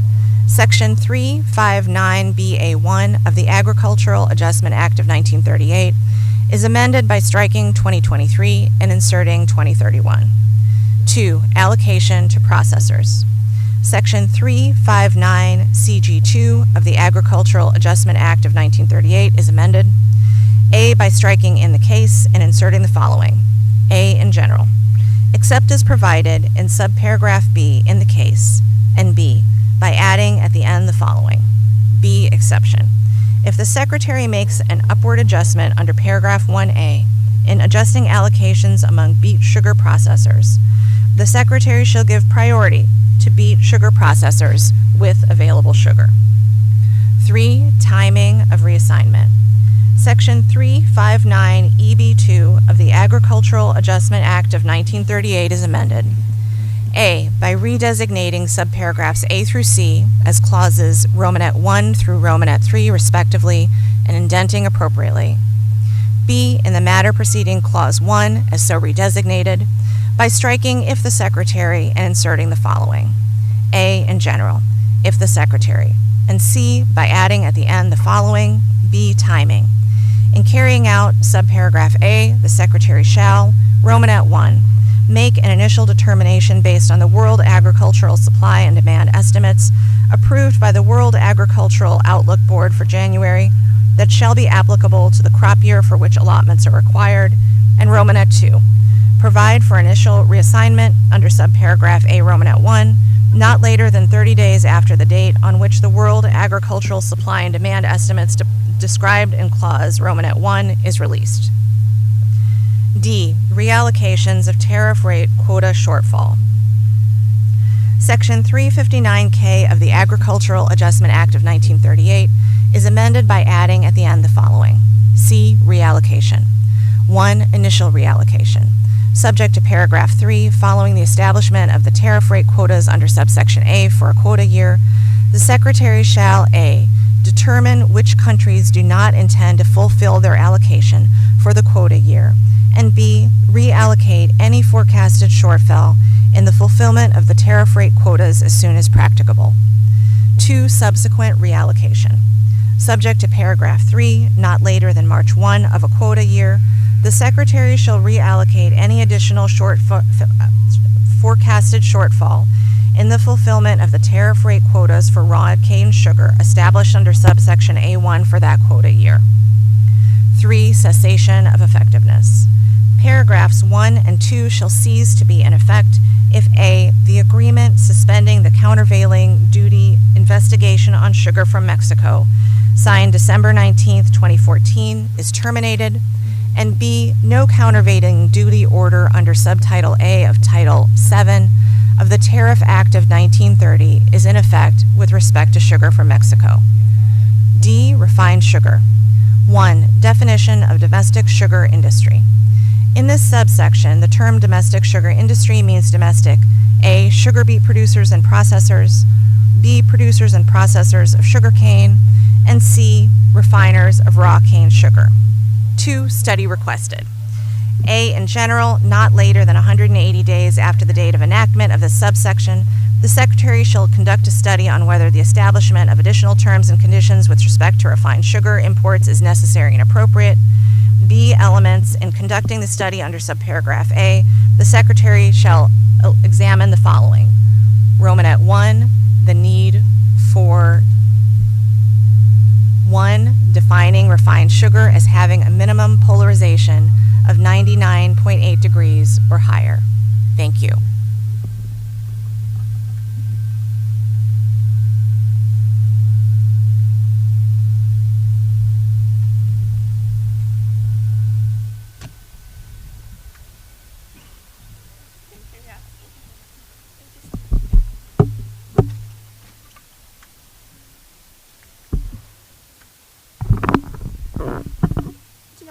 Is this turned on?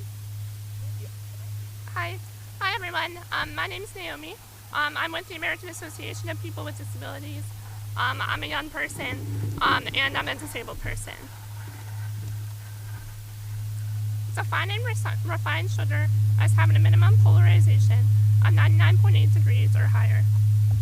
2, establishing a standard for color or reflectance-based units for refined sugar, such as those utilized by the International Commission of Uniform Methods of Sugar Analysis. 3, prescribing specifications for packaging type for refined sugar. 4, prescribing specifications for transportation modes for refined sugar. 5, requiring evidence that sugar imported as refined sugar will not undergo further refining in the United States. 6, prescribing appropriate terms and conditions to avoid unlawful sugar imports. And 7, establishing other definitions, terms and conditions, or other requirements. 2, the potential impact of modifications described in each of sub-clauses 1 through 7 of Clause I on the domestic sugar industry. 3, whether based on the needs described in Clause I and the impact described in Clause II, the establishment of additional terms and conditions is appropriate. C, consultation. In conducting the study under subparagraph A, the Secretary shall consult with representatives representatives of the domestic sugar industry and users of refined sugar. B. Report. Not later than 1 year after the date of enactment of this subsection, the Secretary shall submit to the Committee on Agriculture of the House of Representatives and the Committee on Agriculture, Nutrition, and Forestry of the Senate a report that describes the findings of the study conducted under subparagraph A. 3. Establishment of additional terms and conditions permitted. A. In general, based on the findings in the report submitted under paragraph 2B, and after provided notice to the Committee on Agriculture of the House of Representatives and the Committee on Agriculture, Nutrition, and Forestry of the Senate, the Secretary may issue regulations in accordance with subparagraph B to establish additional terms and conditions with respect to refined sugar imports that are necessary and appropriate. B. Promulgation of regulations. The Secretary may issue regulations under subparagraph A if the regulations do not have an adverse impact on the domestic sugar industry and are consistent with the requirements of this part, Section 156 of the Federal Agriculture Improvement and Reform Act of 1996, 7 U.S.C. 7272, and obligations under international trade agreements that have been approved by Congress. Clarification of tariff rate quota adjustments.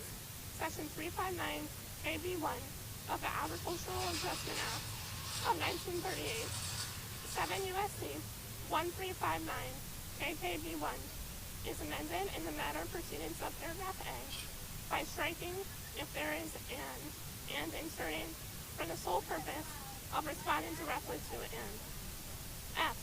Period of effectiveness.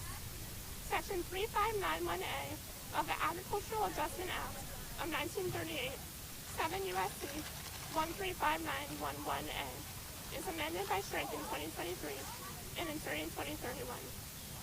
Section 10313, Dairy Policy Updates. Dairy margin coverage production history. Definition. Section 14018 of the Agricultural Act of 2014, 7 U.S.C. 90518, is amended by striking when the participating dairy operation first registers to participate in dairy margin coverage. Production history of participating dairy operations. Section 1405 of the Agricultural Act of 2014, 7 U.S.C. 9055, is amended by striking subsections A and B and inserting the following. Production history. Except as provided in subsection B, the production history of a dairy operation for dairy margin coverage is equal to the highest annual milk marketings of the participating dairy operation during any one of the 2021, 2022, or 2023 operated calendar years. Election by new dairy operations. In the case of a participating dairy operation that has been in operation for less than a year, the participating dairy operation shall elect one of the following methods for the Secretary to determine the production history of the participating dairy operation. The volume of the actual milk marketings for the months the participating dairy operation has been in operation, extrapolated to a yearly amount. 2. An estimate of the actual milk marketings of the participating dairy operation based on the herd size of the participating dairy operation relative to national rolling herd average data published by the Secretary. Dairy margin coverage payments. Section 1406A1C of the Agricultural Act of 2014, 7 U.S.C. 9056A1C, is amended by striking $5 million each place it appears and inserting $6 million. Premiums for dairy margins. Tier 1. Section 1407B of the Agricultural Act of 2014, 7 U.S.C. 9057B, is amended in the subsection heading by striking $5 million and inserting $6 million, and in paragraph 1 by striking $5 million and inserting $6 million. Tier 2. Section 1407E of the Agricultural Act of 2014, 7 U.S.C. 9057C, is amended in the subsection heading by striking $5 million and inserting $6 million, and in paragraph 1 by striking $5 million and inserting $6 million. Premium discounts. Section 1407G of the Agricultural Act of 2014, 7 U.S.C. 90572, is amended in paragraph 1 by striking 2019 through 2023 and inserting 2026 through 2031, and by striking January 2019 and inserting January 2026, and in paragraph 2 by striking 2023 each place it appears and inserting 2031. Duration. Section 1409 of the Agricultural Act of 2014, 7 U.S.C. 9059, is amended by striking 2025 and inserting 2031. Section 10314, Implementation. Section 1614C of the Agricultural Act of 2014, 7 U.S.C. 9097C, is amended by adding at the end the following. Further funding. The Secretary shall make available to carry out Subtitle C of Title I of the Act entitled An Act to Provide for Reconciliation pursuant to Title II of H. Con. Res. 14, 119 Congress, and the amendments made by that subtitle, $50 million to remain available until expended, of which not less than $5 million shall be used to carry out paragraphs 3 and 4 of subsection D. $3 million shall be used for activities described in paragraph 3A. $3 million shall be used for activities described in paragraph 3B.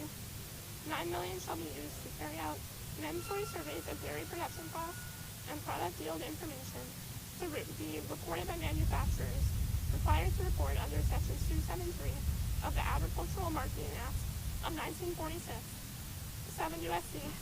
1637D, for all products processed in the same facility or facilities, and to publish the results of such surveys biannually, and $1 million shall be used to conduct a study under subsection D of Section 359K of the Agricultural Adjustment Act of 1938, 7 U.S.C.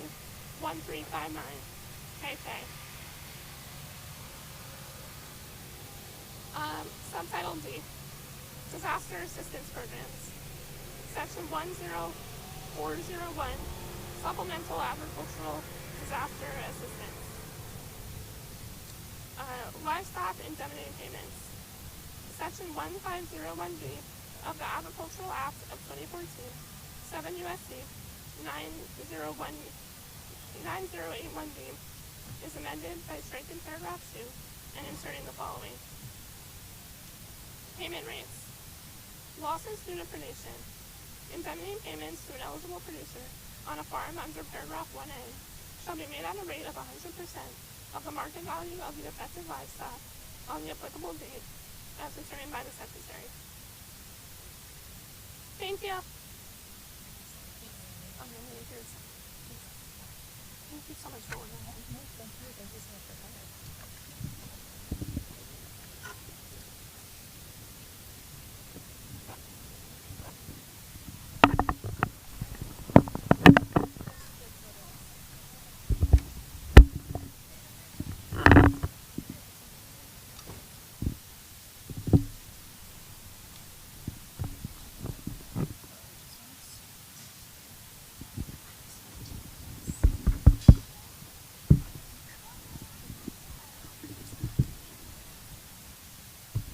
Hi everyone, my name is Giovanna. I'm a young person. I'm from Network Lobby for Catholic Social Justice, and we believe that the budget is a moral document.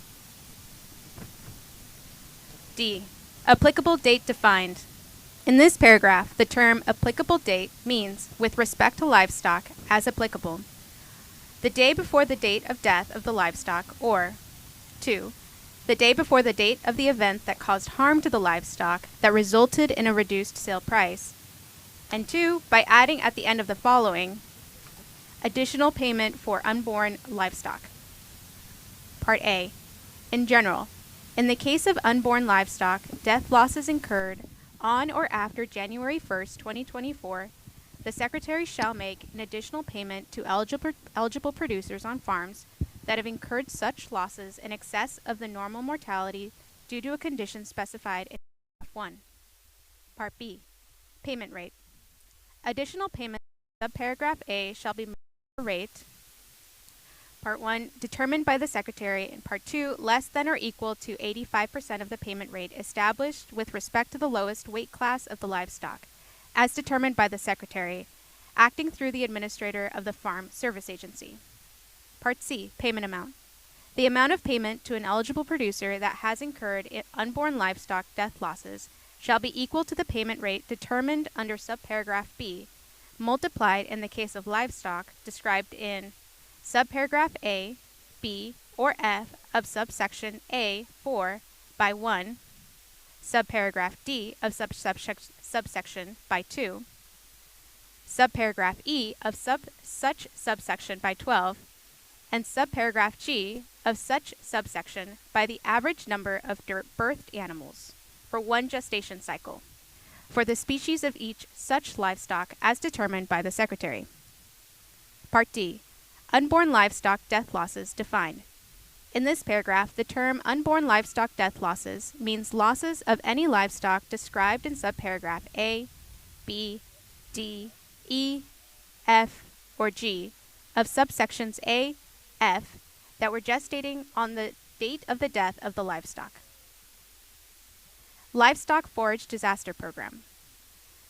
Section 1501C3 D 2I of the Agricultural Act of 2014 is amended by striking 1 monthly payment and inserting 2 monthly payments, and 2 by striking county for at least 8 consecutive and inserting the following: county for not less than 4 consecutive weeks during the normal grazing period for the county, as determined by the Secretary, shall be eligible to receive assistance under this paragraph in an amount equal to 1 monthly payment using the monthly payment rate determined under subparagraph B, or 7 of the previous 8 consecutive. Emergency assistance for livestock, honeybees, and farm-raised fish. In general, Section 1501D of the Agricultural Act of 2014 is amended by adding at the end of the following: assistance for losses due to bird depredation. Part A. Definition of farm-raised fish. In this paragraph, the term farm-raised fish means fish propagated and reared in a controlled freshwater environment. Part B. Payments. Eligible producers of farm-raised fish, including fish grown as food for human consumption, shall be eligible to receive payments under this subsection to aid in the reduction of losses due to piscivorous birds. C. Payment rate.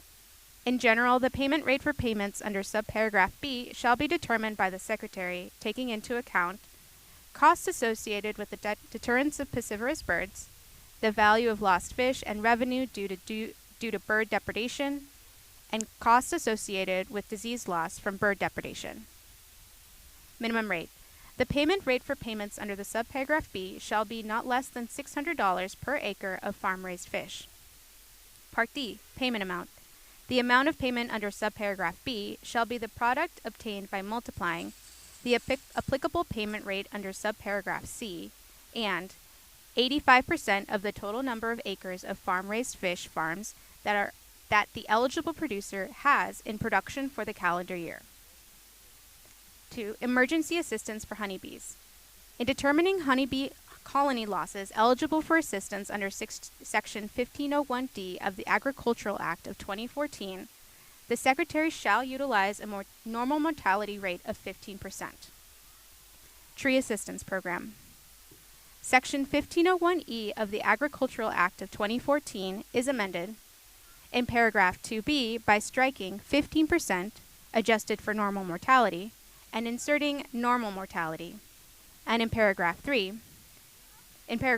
AI by striking 15% mortality adjusted for normal mortality and inserting normal mortality, and in subparagraph B by striking 50 and inserting 65, and by striking 15% damage or mortality adjusted for normal tree damage and mortality, and inserting normal tree damage or mortality.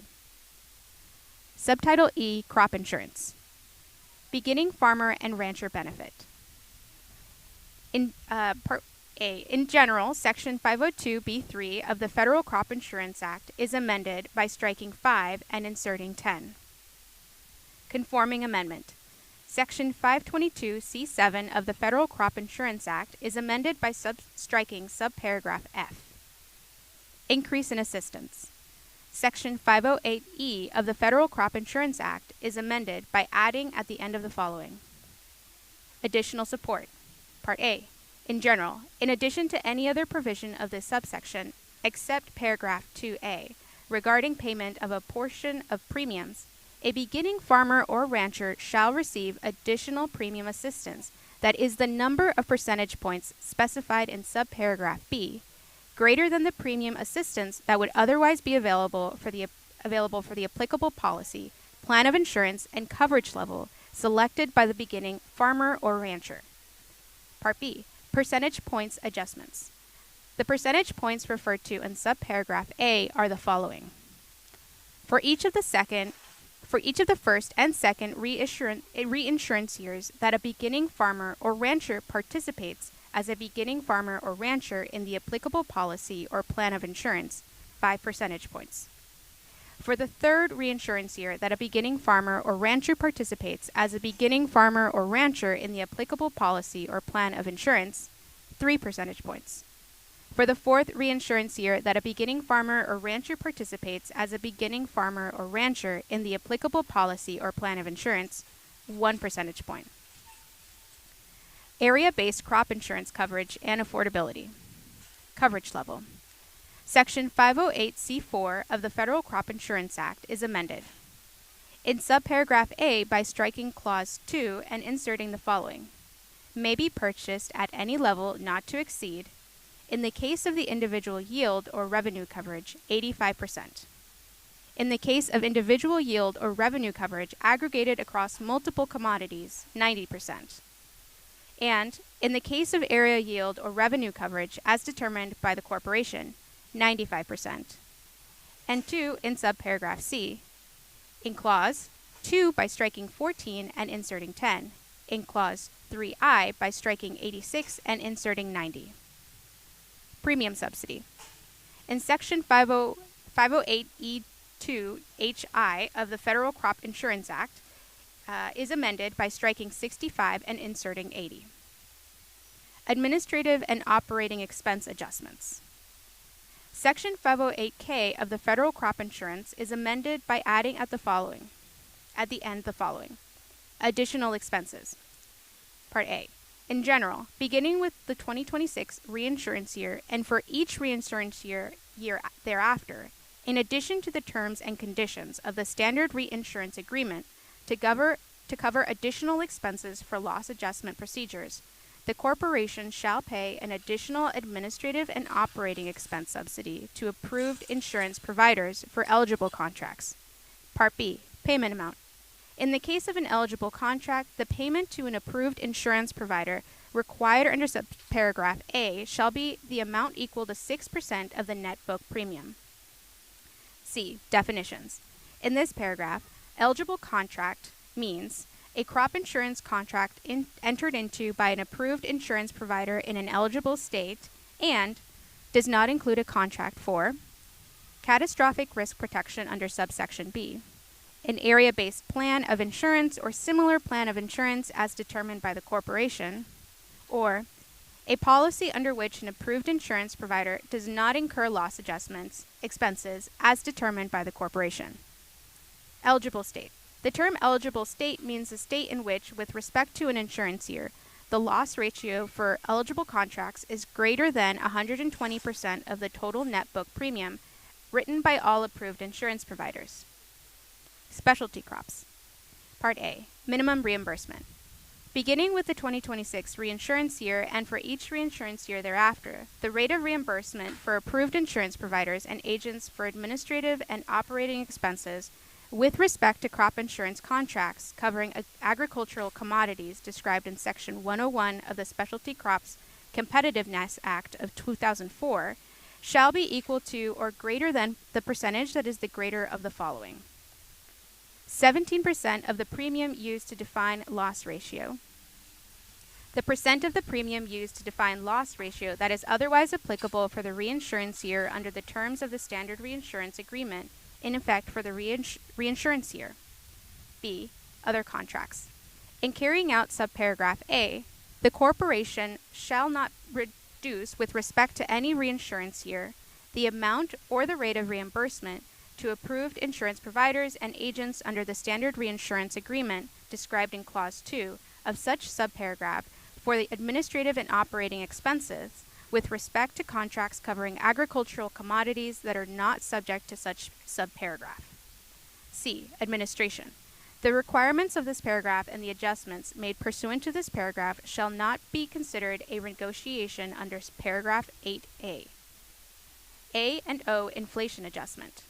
In general, subject to subparagraph B, beginning with the 2026 reinsurance year and for each reinsurance year thereafter, the corporation shall increase the total administrative and operating expense reimbursements otherwise required under the standard reinsurance agreement in effect for the reinsurance year in order to account for inflation in a manner consistent with the increases provided with respects to the 2011 through 2015 reinsurance years under the enclosure included in the Risk Management Agency Bulletin numbered MGR 10-007 and dated June 30, 2010.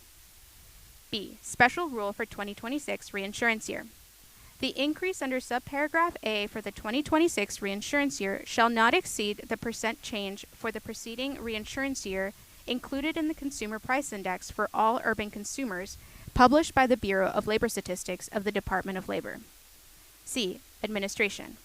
An increase under subparagraph A shall apply with respect to all contracts covering agricultural commodities that were subject to an increase during the period of the 2011 through 2015 reinsurance year under the enclosure referred in that subparagraph, and shall not be considered a renegotiation under paragraph 8A. Premium support. Section 508E2 of the Federal Crop Insurance Act is amended in subparagraph CI by striking 64 and inserting 69. In subparagraph DI by striking 59 and inserting 64. In subparagraph EI by striking 55 and inserting 60. In subparagraph FI by striking 48 and inserting 51. And in subparagraph GI by striking 38 and inserting 41. Program compliance and integrity. Section 515.12 of the Federal Crop Insurance Act is amended by striking then and all that follows through the period at the end and inserting the following. Then, $4 million for each of the fiscal years 2009 through 2025, and $6 million for fiscal year 2026 and each subsequent fiscal year. Reviews, compliance, and integrity. Section 516B2CI of the Federal Crop Insurance Act is amended in the matter preceding subclause I by striking for each fiscal year and inserting for each fiscal year 2014 through 2025 and $10 million for fiscal years 2026 and each fiscal year thereafter. Poultry Insurance Pilot Program. Section 523 of the Federal Crop Insurance Act is amended by adding at the end of the following: Poultry Insurance Pilot Program. In general, notwithstanding subsection A2, the corporation shall establish a pilot program under which contract poultry growers, including growers of broilers and laying hens, may elect to receive index-based insurance from extreme weather-related risk, resulting in increased utility costs, including the cost of natural gas, propane, electricity, water, and other appropriate costs, as determined by the corporation, associated with poultry production. Stakeholder engagement. The corporation shall engage with poultry industry stakeholders in establishing the pilot program under paragraph 1. 3. Location. The pilot program established under paragraph 1 shall be conducted in a sufficient number of counties to provide a comprehensive evaluation of the feasibility, effectiveness, and demand among producers in the top poultry producing states as determined by the corporation. 4. Approval of policy or plans. Notwithstanding Section 508(1), the Board shall approve a policy or plan of insurance based on the pilot program under paragraph 1. In accordance with Section 508H and not later than 2 years after the date of enactment of this subsection. Subtitle F, Additional Investments in Rural America. Conservation. In general, Section 1241A of the Food Security Act of 1985 is amended. In paragraph 2, by striking subparagraphs A through F and inserting the following. A.